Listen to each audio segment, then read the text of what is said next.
Primera de Pedro capítulo 1 y estamos estudiando este tema especial que se llama Cuando nuestra fe es sacudida. Cuando nuestra fe es sacudida, y estamos en el libro de Primera de Pedro 1 y damos la bienvenida a las redes sociales. Estamos transmitiendo desde Acapulco y yo recuerdo que hace aproximadamente como 2 años hubo un temblor trepidatorio aquí en Acapulco y yo estaba recostado, no recuerdo a qué hora haya sido, y estaba recostado y fue un temblor tan rápido que hizo trepidatorio, y de repente yo alcancé a ver, ¿verdad?, cómo el plafón del techo de la sala donde yo estaba cayó polvito. Y dije, qué impresionante, con un temblor se sacudió y empezó a caer una estelita de polvito del techo. Y yo dije, no hombre, ni cuándo, ni con un trapo, ni con un sacudidor podría haber yo hecho esto, sacudir el polvo del techo de la casa, solamente un temblor, ¿no? Y yo lo pude ver, no sé quiénes lo han visto, ¿no? Ese fenómeno impresionante de por medio de un temblor, sacudir. Eso no existe en México, de donde yo vengo.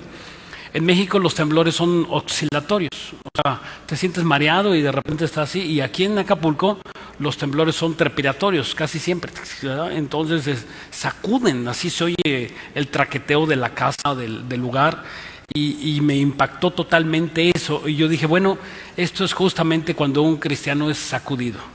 Así pasa, tú estás normal, estás feliz, estás yendo aquí, yendo allá, y de repente hay algo que sacude nuestras vidas, la incomoda, la altera, le saca, ¿verdad?, del lugar.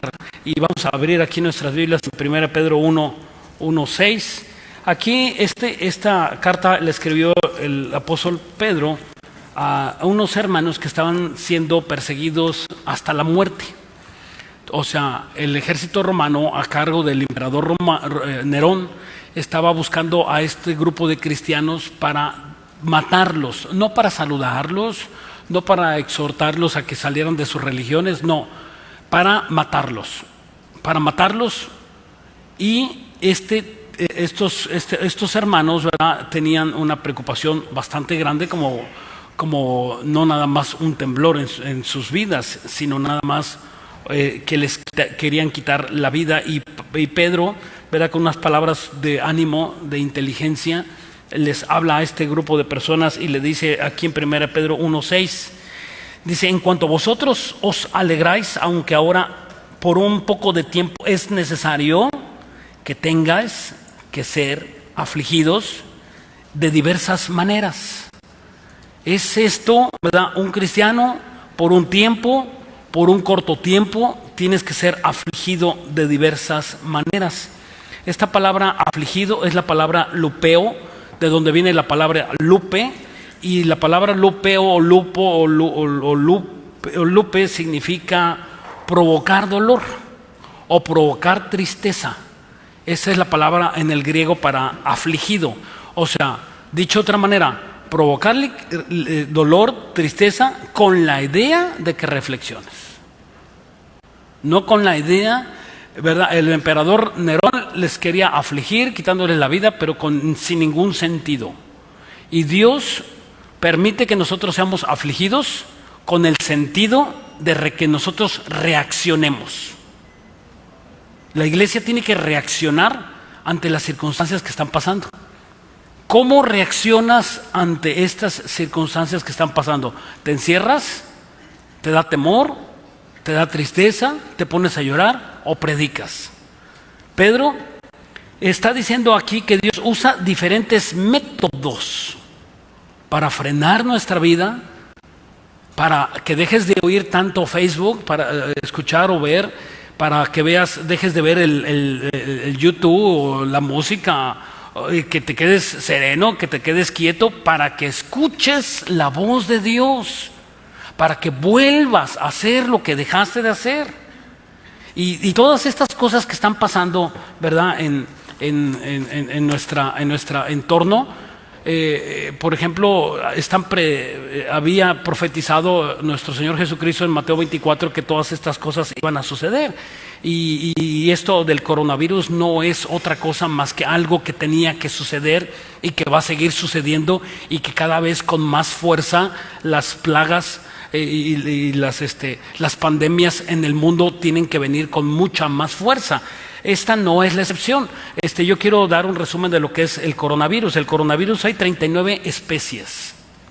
De ellas, letales son aproximadamente como 4, de las cuales tenemos una, ¿verdad? En el año 2002, en China, surgió otra misma que se llama el SARS. Surgió, y esa era muy peligrosa porque tenía el 9.5% de muerte de los infectados, por favor. 9.5% de los infectados. En el 2012, en Arabia Saudita, reporta otra coronavirus y este era altamente peligroso. El 33% de los contagiados morían. Sumamente letal, sumamente letal. De los contagiados, no de la humanidad, por favor. De los contagiados. Yo, ¿cómo me voy a morir de algo que no he sido contagiado, verdad? Y en el 2020, obviamente en China, ¿verdad? En la ciudad de Wuhan sale un nuevo virus, el coronavirus famoso, ¿verdad? Que estamos viendo, y tiene una letalidad, ¿de cuánto crees? De 3%. Caray, del 3%. No se compara con los otros coronavirus que hay.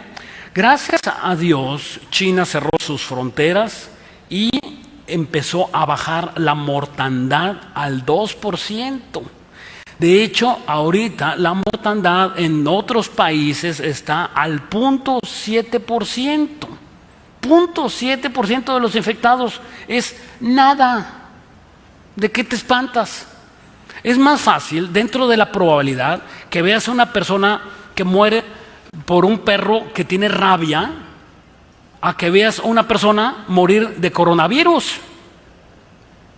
Impresionante.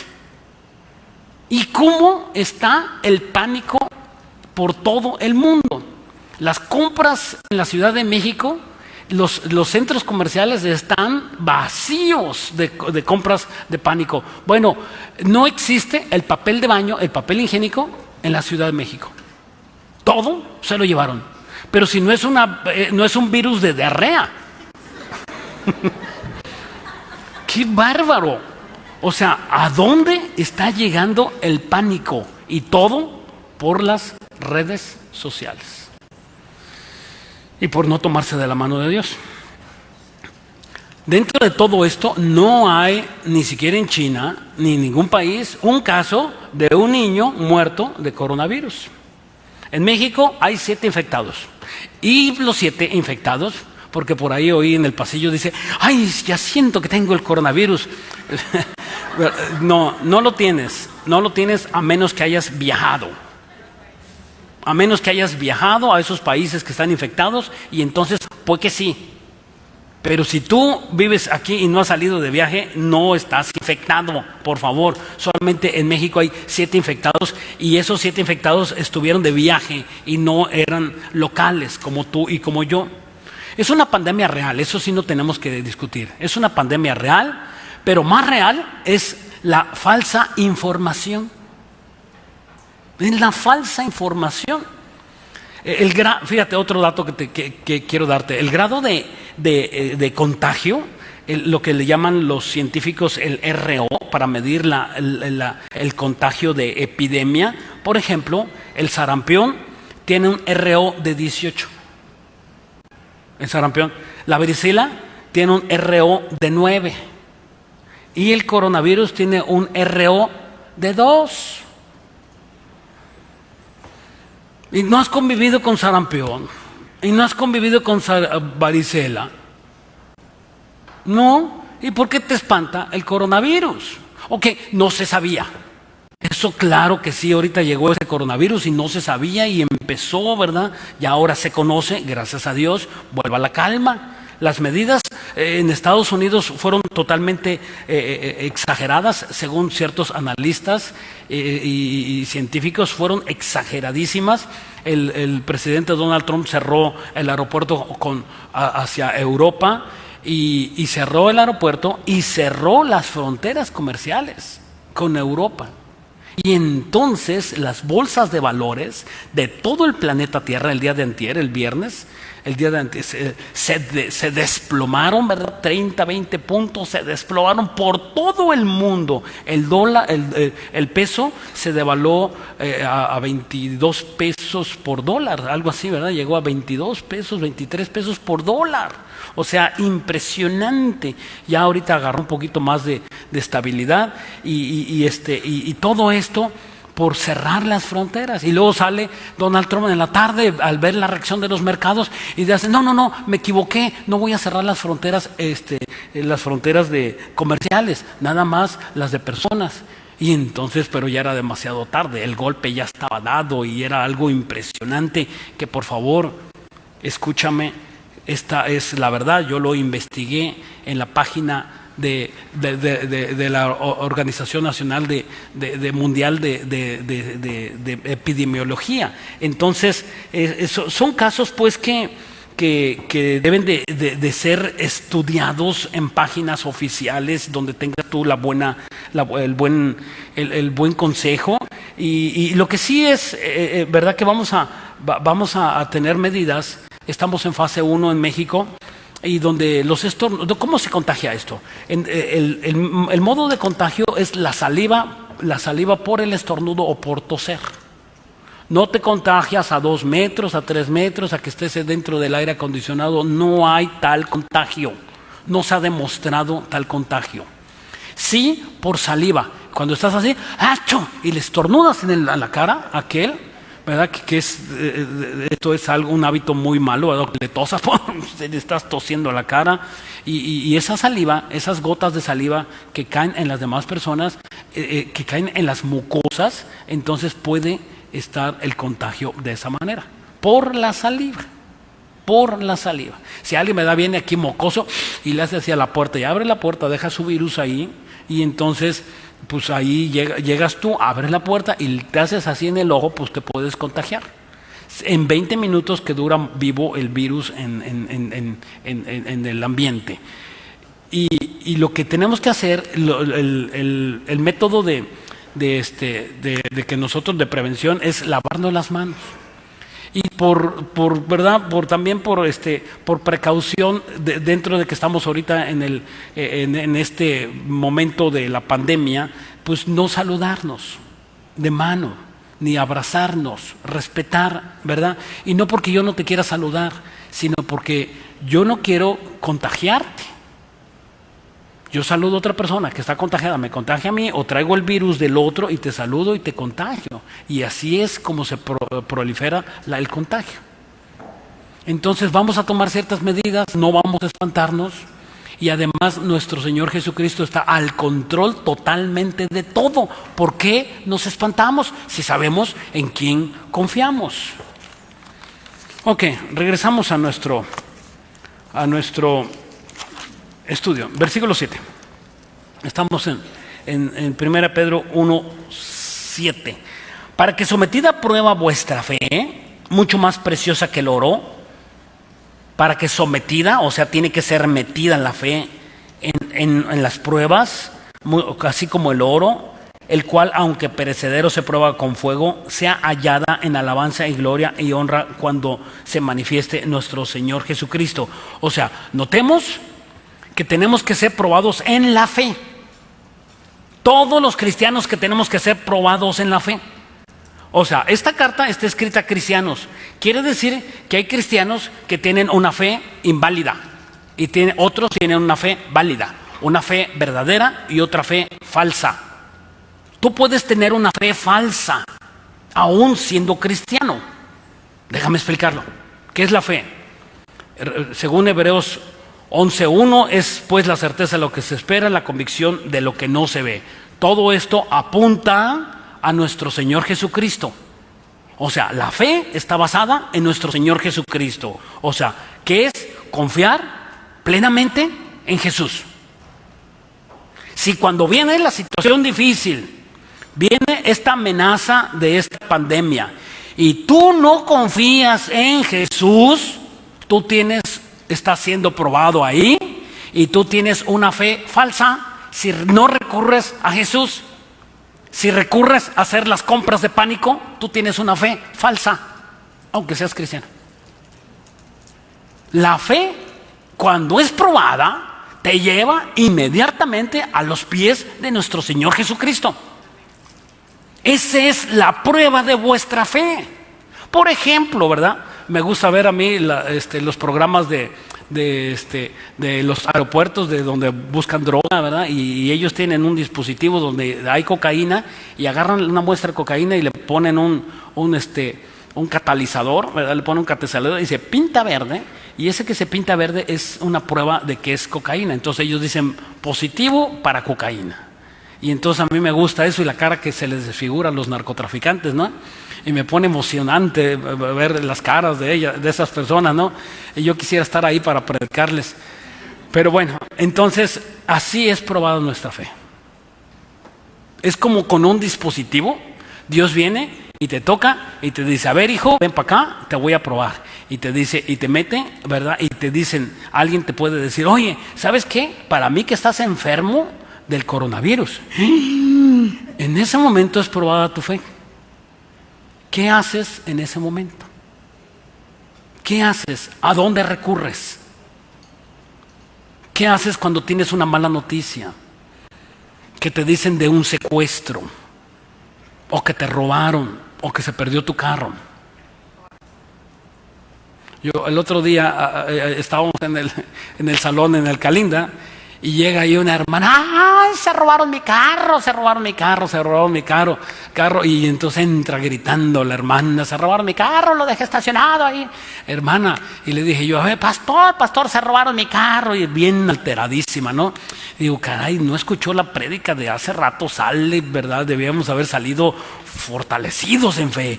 Y salió, ¿verdad? Y bueno, a ver, hermana, ¿qué pasó con tu carro? Pues ahí lo dejé, ahí estoy seguro que ahí lo dejé, y no está, se lo robaron. Hermana, a lo mejor el Señor te quiere dar uno nuevo.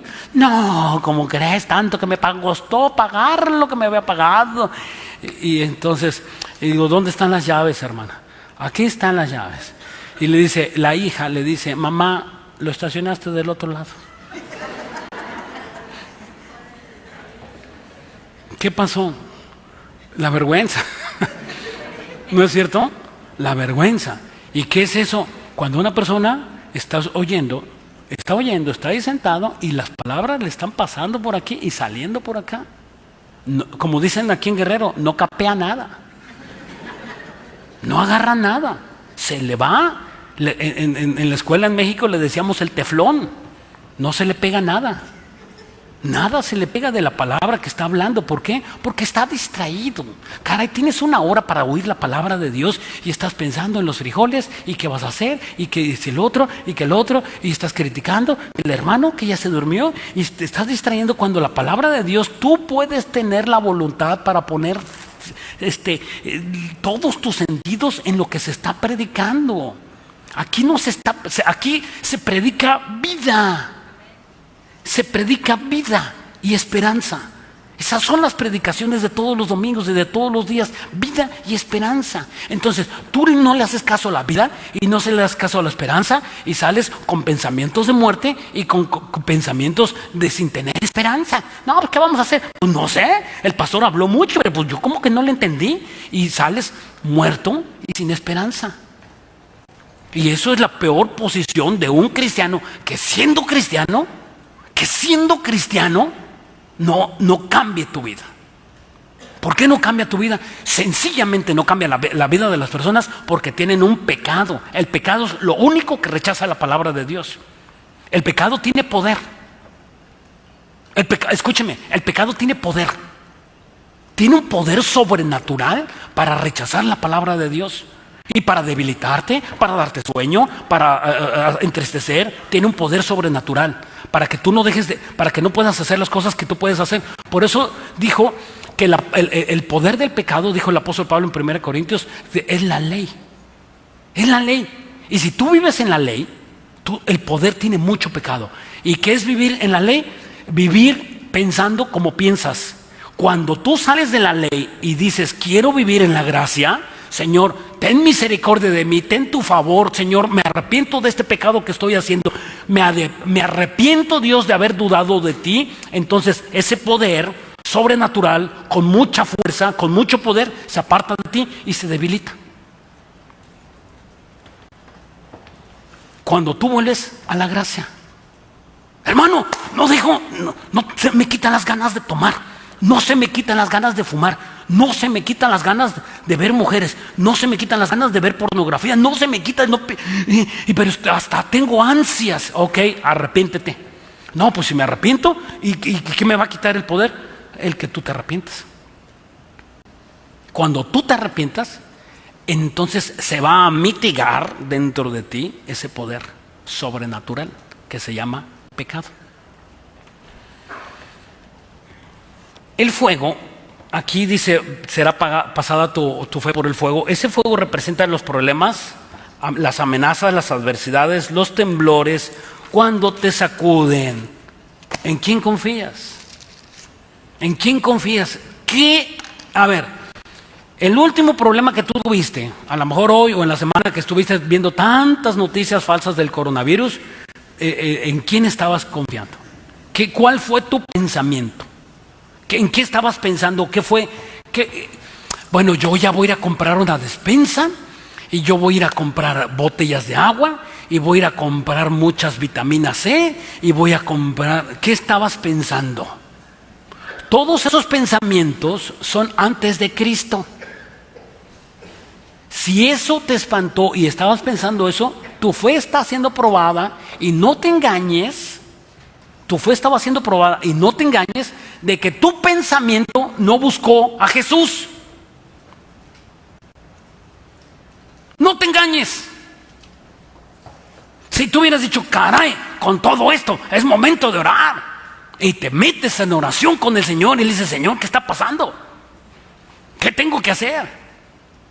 Y cuando tú, ¿verdad?, vienes a la presencia de Dios, Dios te da el conocimiento, el poder, la paz, la tranquilidad, y para que puedas hacer lo que tienes que hacer y no ir a hacer compras de pánico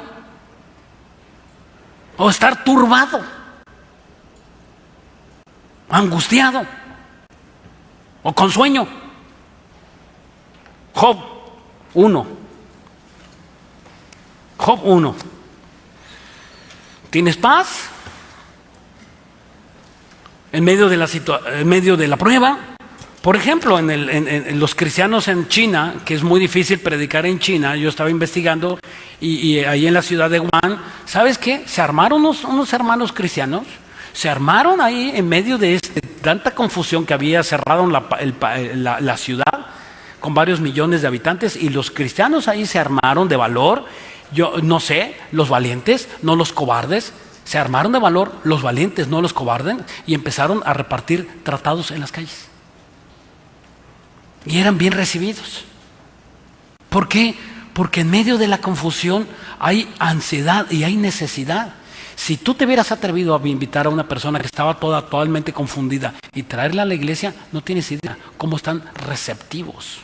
O si tú le predicas a esa persona, dices, oye, ¿sabes qué? Hay una esperanza y vamos a ver qué dice la Biblia de esta confusión. Y ellos están receptivos en este momento. ¿Por qué? Porque las aflicciones hacen parar a la vida de las personas. En Job 1:20, miren lo que dice Job cuando empieza a ser probado y Dios le quita sus hijos, su esposa, bueno, la esposa no, desgraciadamente. Le quita los hijos, le quita los bienes, los edificios, los animales, todo le quita, todo. Bueno, le digo desgraciadamente porque era una mujer, ¿verdad?, pagana, 100%, no confiaba en Dios, y esa mujer se la dejó a Dios ahí para que todavía le siguiera limando las asperezas a Job. Imagínate. Dice Job 1:20, dice, entonces Job se levantó y rasgó su manto y rasuró su cabeza y se postró y adoró. No dice que corrió como loco en las calles, ni que fue a hacer compras de pánico, ni que fue a comprar papel de baño a la Ciudad de México. Adoró, se postró y adoró. Se hincó, reconoció quién era su Dios, reconoció a dónde es su lugar. Nuestro lugar es en los pies del Señor. Cuando tú entiendes que los pies yo le decía en la mañana, Señor, no quiero estar delante de tus pies, quiero estar atrás de tus pies, en una posición de indigno. Yo así le dije al Señor, no quiero estar adelante, ni quiero ni sentado, no quiero estar atrás de tus pies. Y es ahí donde nosotros tenemos que estar, es ahí donde tienes que recurrir. Es ahí, en ese lugar, donde nosotros tenemos el descanso y el aliento de nuestras vidas. No es en el alcohol, no es en el dinero y a ver cuánto tienes en el banco. De eso no es. Es en los pies del Señor donde nosotros podemos entender todo lo que está pasando alrededor. Y dice el versículo 22, en todo esto no pecó Job, ni atribuyó a Dios despropósito alguno. ¿Qué es esto? No, yo no sé por qué Dios me trajo esto. Y queriendo justificar a Dios, yo creo que esto no es obra de Dios. Porque Dios, para mí que es bueno. Porque Dios no podría hacer esto tan malo conmigo. No es Dios que mate Dios y permita que mueran tantos niños. Eso no es de Dios. Y Lamentaciones capítulo 3 dice, Dios hace lo bueno y hace lo malo. No hay quien diga que sucedió algo que Dios no mandó. Es Dios quien hace todo lo que sucede en tu vida. Es Dios quien te da esa casa, es Dios quien te da el trabajo, es Dios quien te dio la inteligencia, es Dios quien te da la sabiduría, es Dios quien te da las relaciones comerciales y es Dios quien te da todo eso, lo que tú tienes y lo que has hecho, es Dios. Y tú podrías decir, no es Dios. Oh, entonces ¿por qué Dios te dio la inteligencia? Y reconoce que dentro de tu familia hay personas que no son tan inteligentes como tú. ¿Por qué? Si salieron del mismo vientre, ¿por qué aquel no es tan inteligente? Y tú eres un empresario. ¿Por qué? ¿Por qué sabes tanto de Biblia y el otro no? ¿Por qué? ¿Por qué tienes corazón para ayudar a las personas? ¿Por qué? ¿De dónde sale eso? ¿De dónde sale que tú ames a tu esposa y aquel vecino tuyo, ¿verdad?, traiciona a su esposa con todas las personas? ¿Por qué? ¿De dónde sale? Es Dios quien pone eso. No eres tú. La habilidad en las manos es Dios quien las da. Si fueras ciego, dime una cosa, ¿podrías hacer lo que hiciste? ¿O podrías haberte preparado como te preparas? Pero simplemente cuando viene Satanás a nuestras vidas, Satanás es un ser que sabe y que conoce nuestros talentos y usa nuestros miembros para el mal. Y no hay cosa más diabólica que un inteligente endemoniado. Ahí tienes a Hitler, súper inteligente. Cuando Hitler se paraba, bueno, las personas se desmayaban.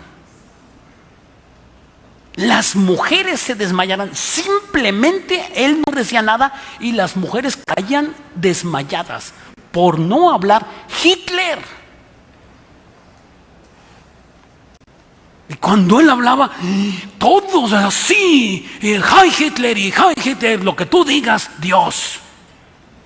Imagínate, ese endemoniado que mató a más de 6 millones de judíos, entre ellos cristianos. Ok, en Hechos 20:17, Hechos 20:17. Aquí el apóstol Pablo se despide de Mileto, una población donde él va a predicar. Se despide de ellos y este grupo de personas les dice: oye Pablo, pues yo quisiera que tú te quedaras que tú te quedaras a predicar. Mira, Pablo, te disfrutamos tanto, entendemos muy bien la palabra contigo. ¿Verdad? Y entonces ellos se encariñaron con él por algunos meses que había estado ahí con ellos predicando la palabra. Y entonces miren lo que les dice a ellos, les contesta, ¿no? Dice: enviando pues desde Mileto a Éfeso, hizo llamar a los ancianos de la iglesia. Cuando vinieron a él, les dijo: vosotros sabéis cómo me he comportado entre vosotros todo el tiempo desde el primer día que entré en Asia, sirviendo al Señor con toda humildad y con muchas lágrimas y pruebas que me han venido por las acechanzas de los judíos. Versículo 20. Y como nada que fuese útil he rehuido de anunciarles y enseñarlos públicamente y por las casas, testificando a los judíos y a los gentiles acerca de arrepentimiento para con Dios y de la fe en nuestro Señor Jesucristo. Ahora aquí, ligado yo en espíritu, voy a Jerusalén sin saber qué haya que me ha de acontecer, salvo el Espíritu Santo por todas las ciudades me ha testimoniado diciendo que me esperan prisiones y tribulaciones. El apóstol Pablo dice: ya todos me han dicho, como para que ustedes no me digan otra vez que no vaya a Roma, a predicar, y el Espíritu Santo me ha dicho en infinidad de veces que me esperan tribulaciones. Hermano, hermana, que vienes el día de hoy, te esperan tribulaciones. Te esperan tribulaciones. Tribulaciones. Y la tribulación la vas a pasar con 10 en la forma en que estés tomado de Dios. Vas a ser sacudido en un terremoto, vas a ser sacudido en un temblor, pero tú vas a pasar con 10 en la forma en que tú estés tomado de la mano con Dios. ¿Habrá alguien que tenga coronavirus? Sí, pero no de gravedad.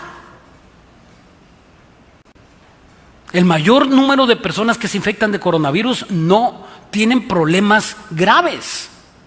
Solamente representan los problemas del 20% de los enfermos, el 7%, el 8% representan problemas, dificultad para respirar, y solamente el 0.7% de los infectados muere. Es algo que va a suceder, a lo mejor no de coronavirus, pero sí de una forma económica. Yo no sé a qué grado pueda afectar y de qué forma va a venir esta prueba, pero que dice el apóstol Pedro, no te sorprenda. No te sorprenda. Y dice aquí el versículo 24, pero de ninguna cosa hago caso ni estimo preciosa mi vida para mí mismo, con tal de que acabe mi carrera con gozo y el ministerio que recibí del Señor Jesucristo para dar testimonio del Evangelio, de la gracia de Dios. O sea, Pablo estaba diciendo aquí que con tal de que acabe mi carrera predicando la palabra de Dios,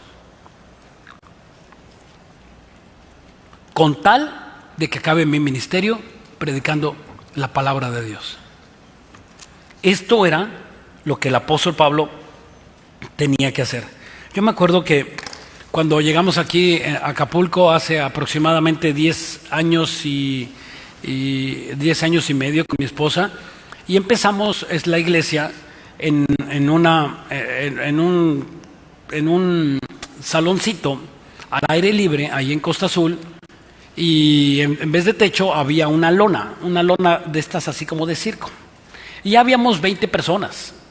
Y había una hermana de la alabanza, y ahí estaba nuestro hermano Oscar en la consola, y así estaba Lupita también, estaba cantando las alabanzas, los dos servidores más veteranos, iba a decir, más veteranos en esta congregación, ellos dos. Y entonces ellos estaban ahí, y ¿A dónde están Oscar y Lupita? Acá están. Levanten la mano para que los conozcan. Ellos dos son nuestros servidores. Y empezamos juntos, ¿no? Ahí. Y cuando llegó Oscar, dije, ¿quieres servir? Sí. Digo, pues conéctate la consola y carga la consola y el bafle, un bafle y una consola. Entonces llega una persona y se sienta allá atrás y me dice, pastor, dice, aquí son 20 personas. Yo tengo una congregación de más de 100 personas. Digo, ¿cómo? Dice, sí, y el pastor nos abandonó. Así es que andamos buscando pastor. Y yo codí a mi esposa, dije, pues aquí es ahorita, ¿cuándo?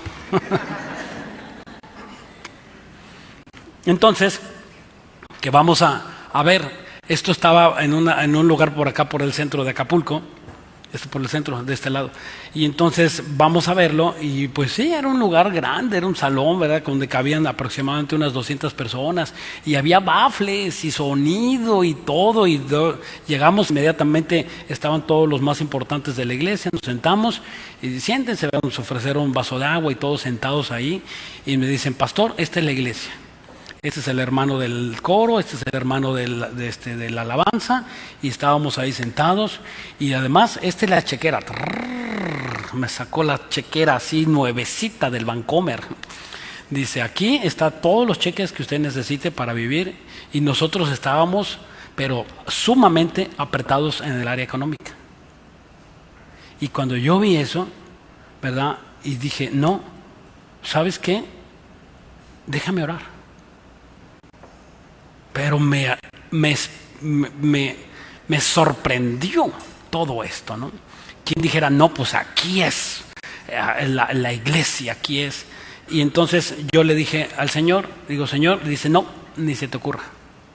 Y entonces Dios me dijo, no, y le hablé a esta hermana, ¿sabes qué? No, pero ¿cómo que no? Dice, ¿cómo que no? Digo, no, mi llamado es en este lugarcito, abajo de la lona, y aquí vamos a seguir predicando hasta que Dios quiera. Ya después la iglesia creció. Pero después, a los meses, nos enteramos que dentro de la iglesia, de los líderes de esa iglesia, estaban en adulterio y en fornicación y toda depravación dentro de esa congregación.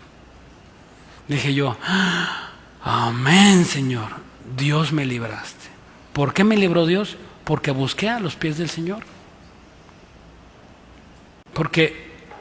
Porque nosotros, el avisado, dice la Biblia en Proverbios, el avisado busca el consejo de Dios. El avisado, el espiritual, el que tiene temor de Dios, busca el consejo de Dios. Y así debes de ser. ¿A dónde vas cuando tienes una tentación o una oferta? Ay, hermano, y voy a comprar este carro. ¿Y cuánto vas a quedar a deber? No, pero está bien bonito, pero ¿cuánto vas a quedar a deber? No, pues eso no importa, ve el carro, ¿verdad? Y al mes lo quieren regresar o no lo pueden pagar. ¿Por qué? Porque no buscaron el consejo de Dios. Y son ataduras que pone Satanás para debilitar tu economía y debilitar tu familia. Y tú piensas que es una bendición y es una maldición. ¿Por qué? Porque no puedes tú tú le perteneces a Dios. Y como le perteneces a Dios, tienes que pedir el consejo de Dios.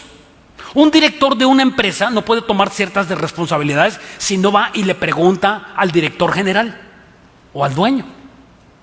Tiene delegadas actividades. Y tú y yo tenemos ciertas debilidades, no tenemos un poder de Dios amplio y bastante. No lo tenemos. Dios quiere que todo lo que tú hagas y todo lo que tú decidas se lo preguntes a Él. Tú no puedes actuar por cuenta propia. Tienes una dependencia de Dios, o más bien la tienes que tener. Yo le he platicado muchas veces que yo era burro sin mecate.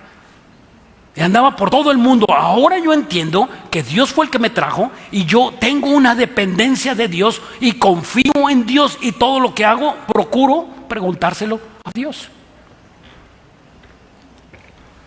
Vamos a Hebreos 27. Perdón, Hechos 27.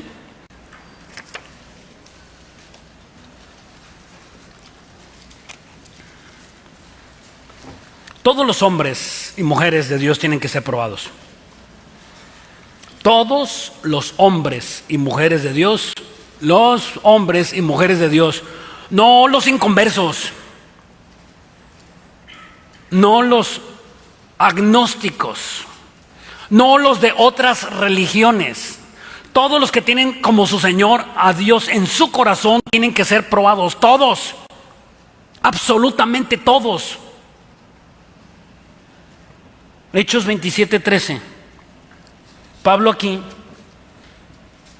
tiene que llegar a Roma a dar testimonio.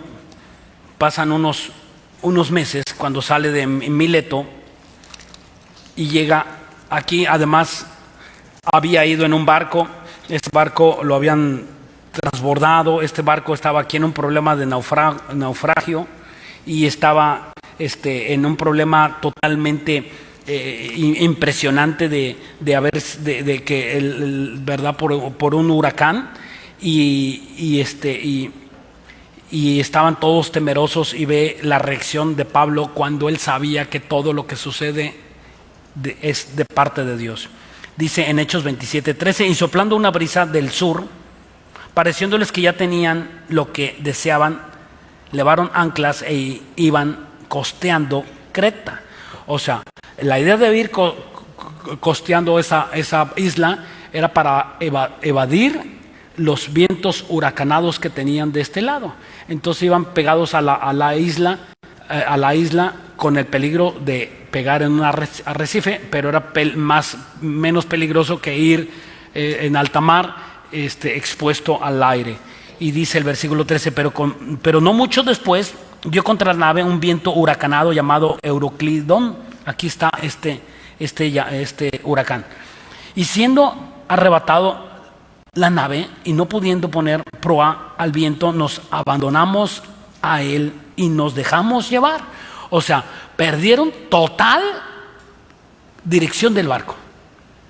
O sea, el barco iba en reversa, de ladito, de atrás, todo menos viento en proa, viento en popa, no venía. O sea, iba totalmente, ¿verdad?, desquiciado el barco, no lo podían controlar, estaba ingobernable. Y cuando un barco está ingobernable, es como cuando tú y yo tenemos un problema que no podemos controlar. Quizá una enfermedad, quizá la economía, quizá nuestros hijos. Es cuando tu fe es sacudida.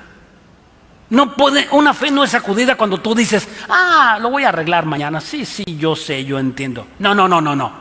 Una fe es sacudida cuando alguien dice: no tengo la solución de arreglarlo. No tengo el compadre, no tengo la situación, No. Esto simplemente es un asunto de Dios. Y cuando esa persona dice que tiene un asunto de Dios, es que su nave espiritual va a la deriva. Versículo 16: y habiendo corrido a sotavento de una pequeña isla llamada Clauda, con dificultad pudimos recoger el esquife. El esquife es el barco de auxilio, el barquito de auxilio que llevan los barcos grandes. Y una vez subido a bordo, usaron de refuerzo para ceñir la nave, y teniendo temor de dar en la sirte, arriaron las velas y quedaron a la deriva otra vez. Pero siendo combatidos por unas furiosas tempestades, al siguiente día empezaron a alijar. Alijar es aligerar aligerar es sacar lo pesado del barco, sacar lo pesado para que sea más fácil deshacerse de sus pertenencias y de todas esas cosas, ¿no? Versículo 19: y al tercer día, con nuestras propias manos arrojamos los aparejos de la nave, y no apareciendo ni el sol ni estrellas por muchos días, y acosados por una tempestad no pequeña, ya habíamos perdido toda esperanza de salvarnos. El apóstol de apóstoles no tenía esperanza de ser salvo. Había llegado el momento que él mismo reconoce que había perdido la esperanza de ser salvo totalmente, ¿verdad? Y llegas tú en un momento que tú dices, caray, me voy a morir. Caray, mi matrimonio se va a deshacer. Caray, mis hijos y mis hijas no van a regresar nunca. Caray, de este charco no paso. Eso mismo pensaba el apóstol Pablo al ver la circunstancia de lo que estaba pasando.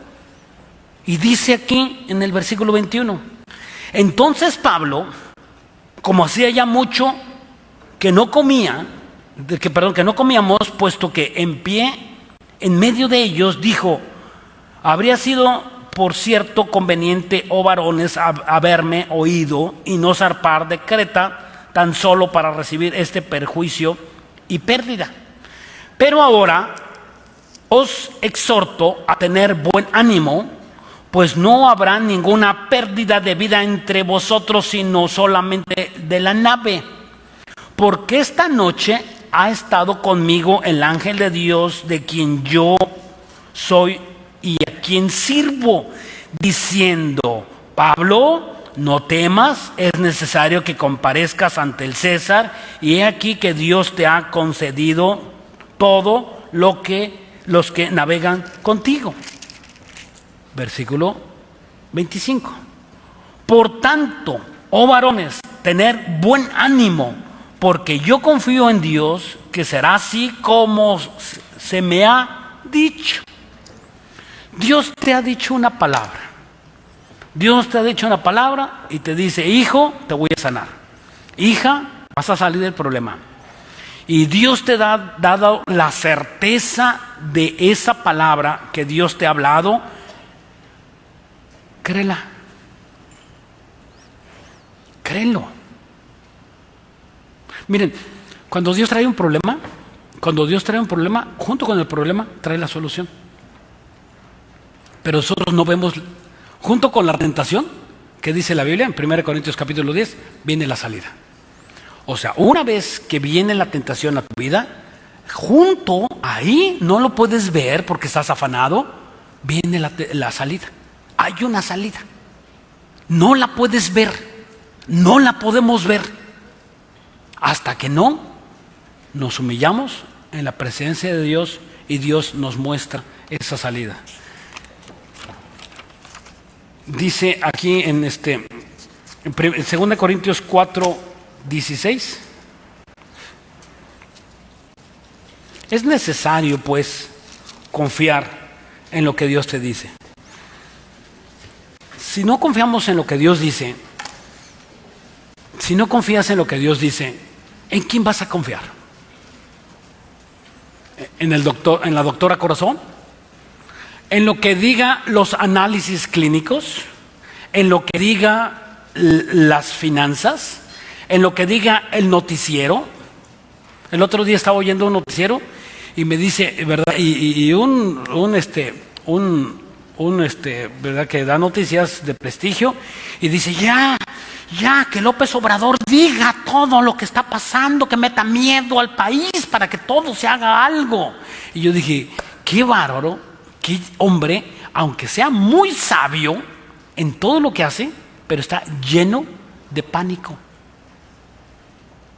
Y esos son los informantes, los que tú ves. Por eso la Biblia se le llama evangelio, buenas nuevas. Y el periódico te trae viejas malas. Sí. Buenas nuevas.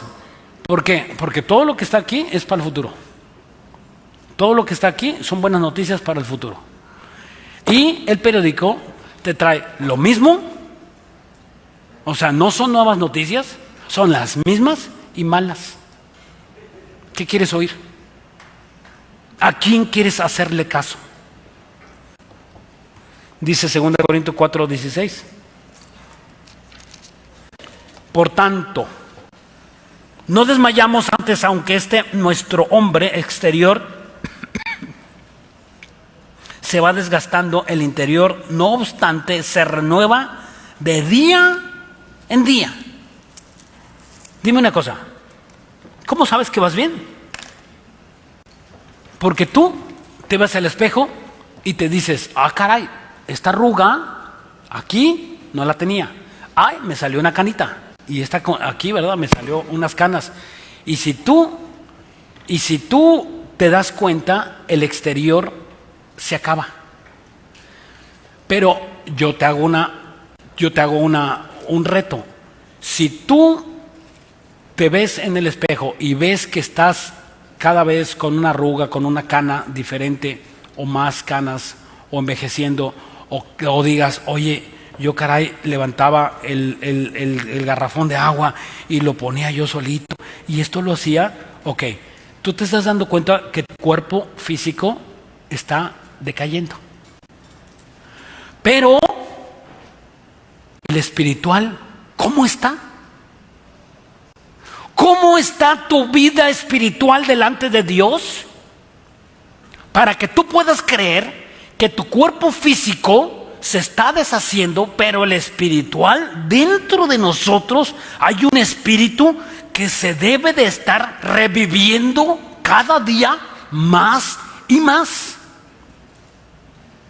Cuando tú cumples años delante de Dios, nosotros vamos no envejeciendo, sino somos más jóvenes delante de Dios. Es al revés. En el mundo te vejentas y delante de Dios nosotros nos vamos renovando. Hay una renovación espiritual que no la ves en el espejo, pero que la sientes cuando tú estás lleno de fe. Y cuando dices, este problema que yo tengo enfrente de mi vida, yo no sé cómo lo voy a hacer, yo no voy a hacer nada, voy a confiar en Dios, me voy a hincar, me voy a postrar, y el que va a traer la solución a este problema es Dios. Yo no sé qué va a pasar, quién se tenga que morir y qué tenga que hacer Dios, pero que Dios me saque de este problema, Dios me va a sacar. Y cuando Dios oye esta oración y esta fe, Dios dice, caray, ¿cuánta fe en esta mujer? ¿Y cuánta fe en este hombre? Pero si tú dices, ay, Dios mío, ay, puros problemas, ay, desde que entré al cristianismo, ay, desde que voy a la iglesia de Vida Nueva, ay, desde que esto, y empiezas a quejarte, entonces lo que Dios tiene que hacer en tu vida es subirle el volumen de la estufa, del gas, para que hiervas más y más. Y hasta que te dobles y caigas de rodillas y le digas, Señor, ya no aguanto, entonces Dios te escuche. En México, poquitos días antes de convertirme, hay tiempo todavía, poquitos días antes de convertirme, con este pensamiento terminamos.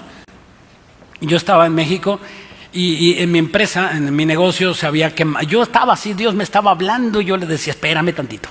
Y me hablaba, espérame, y me invitaban a la iglesia y yo le decía a Dios, espérame tantito. Yo no sé si está alguien así como yo en aquel entonces. Y espérame, ya casi me convences, espérate, ¿no? Y de repente llegó mi negocio, el 24 de diciembre del año 2000, se quema una de las bodegas.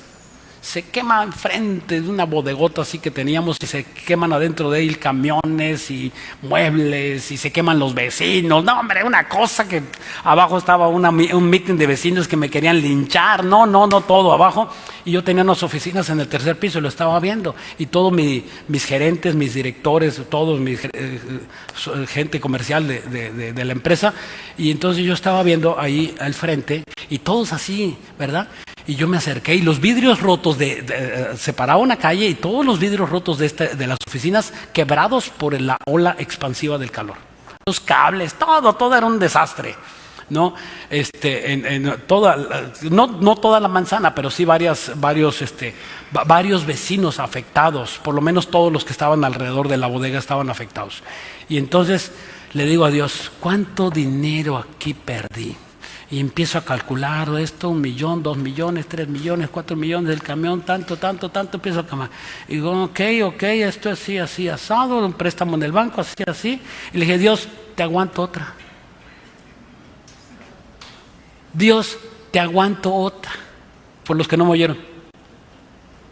El sinvergüenza y rata asquerosa de mí, cucaracha, Le dije yo a Dios, te aguanto otra.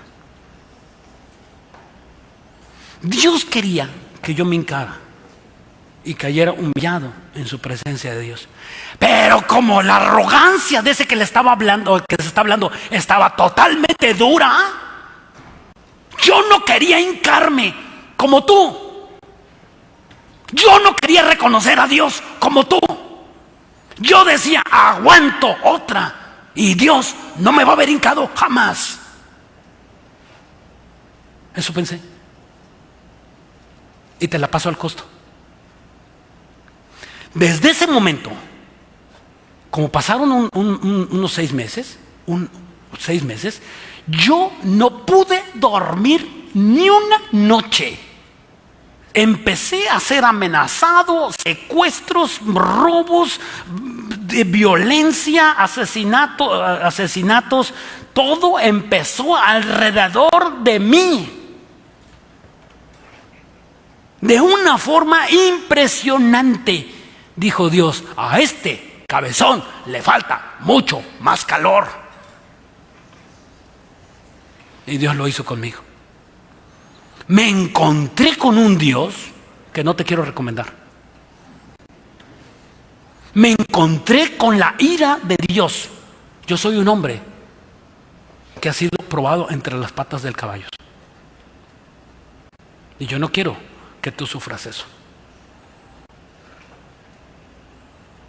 Con Dios no se juega. Y cuando Dios hable, obedece. Sé blandito de corazón. Sé humilde.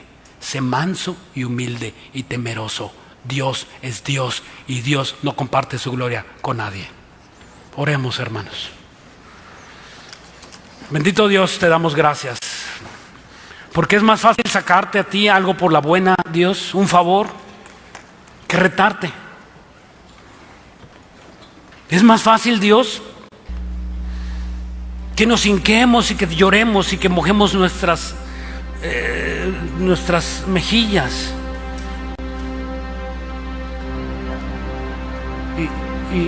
y clamemos a ti y te digamos cuán grande eres y cuán miserables son nuestras vidas. Si pudiéramos comparar nuestra vida,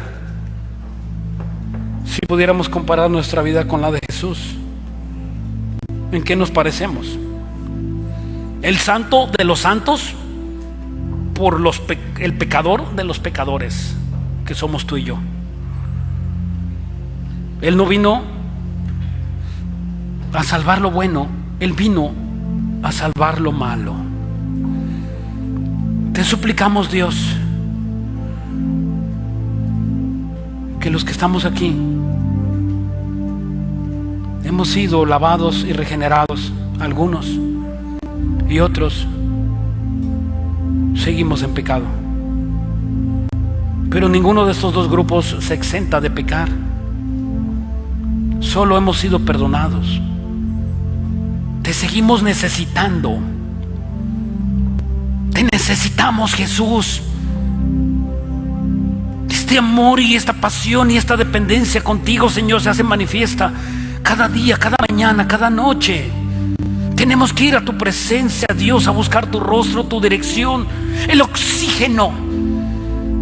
Como una persona que necesita oxígeno para respirar, así eres tú, Dios. Y si no, de otra manera podemos empezar a respirar la basura.